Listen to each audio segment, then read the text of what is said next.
জঙ্গি মডিউলে এবার কলেজ ছাত্র হামিম অর্পিতার পর এবার আদিত্য সিং ওরফে রাজু হাওড়া থেকে গ্রেফতার করা হয়। এই রাজুকে, এবং রাজু দ্বিতীয় বর্ষের বিকম ছাত্র এবং পড়াশোনায় ভালো। পাড়া প্রতিবেশীরা বারবার করে বলছেন যে একেবারে শান্তশিষ্ট এক ছেলে এসে কিভাবে এই জঙ্গি কার্যকলাপে যুক্ত হয়ে পড়ল তা শুনে রীতিমতো হতবাক তারা এবং তার পরিবারের সদস্যরা। এই আদিত্যই যার বিরুদ্ধে অভিযোগ রয়েছে যে পুর প্রতিমন্ত্রী উমেশ রায়ের ছেলে সে ছেলেকে অপহরণের ষড়যন্ত্রে যুক্ত ছিল এই রাজু, এবং পাক হ্যান্ডলারদের সঙ্গে যোগাযোগ রাখত এই রাজু হামিমের মাধ্যমে। দেখুন,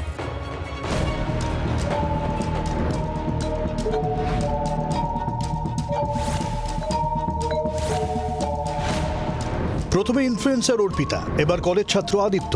পুলিশের জালে জঙ্গি হামিম মণ্ডলের আরও এক সহযোগী। হাওড়া থেকে আদিত্য সিং ওরফে রাজুকে গ্রেফতার করল রাজ্য পুলিশের স্পেশাল টাস্ক ফোর্স। হামিমকে জেরা করেই আদিত্যর হদিশ পেয়েছেন তদন্তকারীরা। ধৃত আদিত্য হাওড়ার বেলেলিয়াস রোডের বাসিন্দা। পরিবারের সঙ্গে বেলেলিয়াস রোডের একটি ফ্ল্যাটে থাকে। উমেশচন্দ্র কলেজে বিকম দ্বিতীয় বর্ষের ছাত্র আদিত্য। তার বাবা বেদপ্রকাশ সিং বড়বাজারের একটি মশলার দোকানে কাজ করেন। 357/1 বেলেলিয়াস রোড, এই যে ফ্ল্যাট, এইখানে ফ্ল্যাটে একেবারে ওপর তলাতে কিন্তু থাকেন এই আদিত্য সিং এবং তার পরিবার।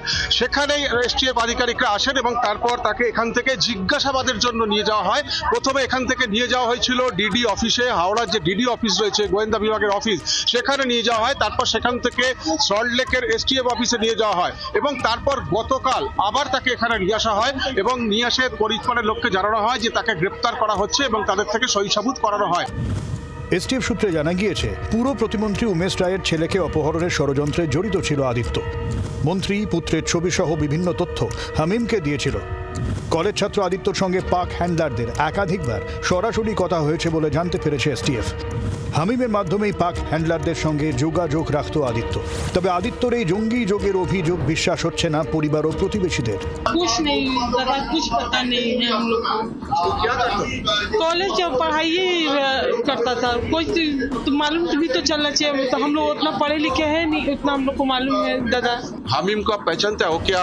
आदित्य का दोस्त था? किसी को नहीं पहचाना। এসব বারে কিছু আইডিয়া নেই স্যার, আমি এসব বারে কিছু জানি না। ছেলে ভালো ছিল, পড়ালেখা করে ছেলেটা খুব ভালো ছিল স্যার। আর কি করে কি হয়েছে স্যার এটা বলতে পারছি না স্যার। সোমবার আদিত্য সিংকে বর্ধমান আদালতে তোলা হয়। ধৃতকে 11 দিনের পুলিশ হেফাজতের নির্দেশ দেন বিচারক বিক্রম দেবব্রত পার্থ। রিপোর্ট জি24 ঘন্টা। বাংলার আওয়াজ, বাঙালির আবেগ, জি24 ঘন্টা।